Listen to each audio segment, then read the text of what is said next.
Time అయింది, లేచి పొల్దాంకో అన్న. అన్నం తినేటప్పుడు నీళ్ళు తెచ్చిమంటే తెచ్చిన మా తమ్ముడు పొద్దున్నే నన్ను పొలిదోంకమని ఇంత వినయంగా లేపుతున్నాడు ఏంద్రా. త్వరగా పొల్దాంకొని టిఫిన్ తిన్నా, టైం అయింది. సరే నేను తింటానులే, అక్కడ పెట్టేసిపో. వీడి సెలవుల్లో ఒక్క రోజు కూడా పొద్దున్నే నిద్రే లేచింది లేదు, అలాంటిది ఈ రోజు మాత్రం ఇంత పొద్దున్నే ఎందుకు నిద్ర లేచుంటాడు? అన్నయ్య నీకెవరో ఫోన్ చేస్తున్నారు అన్నయ్య. ఏంది స్కూల్ నుంచి క్లాస్ టీచర్ ఫోన్ చేస్తుంది? హలో, స్కూల్స్ ఈ రోజు నుండి పెట్టారు బాబు, మీ తమ్ముడిని స్కూల్ కి ఎందుకు పంపించలేదు?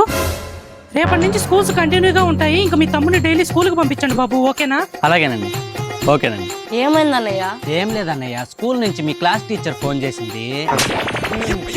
ఈ రోజు నుండి తమరికి స్కూల్స్ అంట కదా, ఎందుకు మీ తమ్ముడిని స్కూల్కి పంపించలేదు అని నన్ను అడుగుతుంది. అన్న ప్లీజ్ అన్న, ఈరోజు స్కూల్ బాని విషయం మమ్మీ డాడీ చెప్పాకన్నా. ఎందుకు చెప్పనా, ఇప్పుడే ఫోన్ చేస్తున్నావు.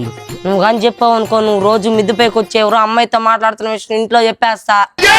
స్కూల్ పెట్టిన ఫస్ట్ రోజే పిల్లకాయలు ఎవరు రారురా, నువ్వు కావాలంటే ఒక 4 రోజులు లీవ్ పెట్టుకో, మేడంతో కావాలంటే నేను మాట్లాడతా.